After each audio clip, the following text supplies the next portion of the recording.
Videos చూసేటప్పుడు కొందరికి అనిపిస్తుంది, ఏంది ఇంత యాటిట్యూడ్ చూపిస్తుంది ఈవిడ అని. అదే యాటిట్యూడ్ కాదు, కాన్ఫిడెన్స్. నేను ఎక్స్పీరియన్స్ చెయ్యందే నేను ఏది చెప్పను, మాట్లాడను.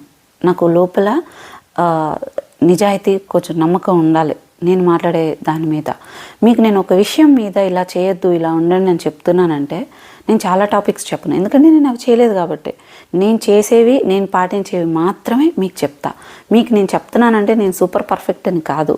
నేను చాలా మేబీ వర్స్ట్ థింగ్స్ ఎక్స్పీరియన్స్ చేసి, వర్స్ట్ థింగ్స్ నేను కూడా చేసి, ఒక బ్యాడ్ పర్సన్కి చేసినట్లు నేను కూడా చేసి, మేబీ ఇప్పుడు ఇంకొకళ్ళు ఇలాంటి సిచ్యువేషన్లో ఉండకూడదు అని చెప్పేవే ఎక్కువ ఉంటాయి. ఫర్ ఎగ్జాంపుల్, మంచో చెడో నేను ఎన్ని ఫేస్ చేసినా కూడా ప్రతి ఫేజ్లో నాకు ఒక మనిషి అయితే పక్కన చెప్పడానికి ఎవరో ఒకరు ఉన్నారు. ఎవరో ఒకరు. నేను ఒకసారి కూర్చొని ఆలోచిస్తా, అరే ఇప్పుడు నిజం చెప్పాలంటే ఒక ఫ్రెండ్స్, వెల్ విషర్స్ ఎవరో ఒకరు నాకున్నారు, ఏడవద్దు, నువ్వు చెయ్యగలవు, బాధపడద్దు, దీని నుంచి బయటకు వచ్చేస్తావు అని ఏదో ఒక టైంలో చెప్పిన వాళ్ళే ఉన్నారు. కానీ చాలామందికి ఈ మాట వినని వాళ్ళు ఉన్నారు. నీకు చేత కాదు, నీ వల్ల కాదు, నీ లైఫ్ ఇంతే, ఇంక అయిపోయిందిలే నీ పని, ఇలా అనేటప్పుడు ఏమవుతుందంటే మనకి ఒక భయం వస్తుంది.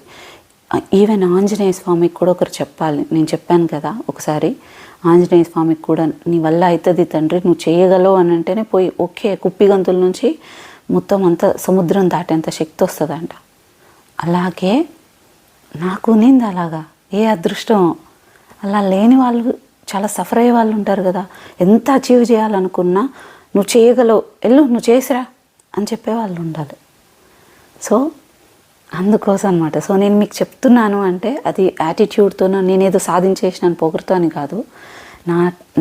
నేనున్న సిచ్యువేషన్ మేబీ నువ్వు ఉండుండొచ్చు కదా, పాపం నీకు ఇప్పుడు ఎవరు చెప్పలేకపోయి ఉండొచ్చు కదా, నాలాగా మేబీ ఏడుస్తున్నావేమో.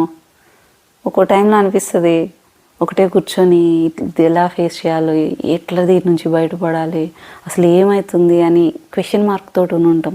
ఇప్పుడు దాటొచ్చేసిన తర్వాత నాకు అనిపిస్తుంది, అమ్మా నేను దాటొచ్చేసిన, ఇప్పుడు వచ్చినా కూడా తట్టుకునే కెపాసిటీ ఉంది.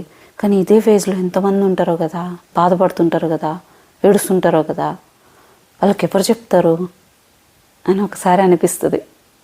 అలాంటప్పుడు టక్కని అసలు రెడీ కూడా ఉన్న ఎట్లా ఉంటానో అదే దాంట్లో వీడియో పోస్ట్ చేసేస్తుంటాను. కావాలంటే చూడండి, ఒక రెడీ ఉండదు, ఏమీ ఉండదు.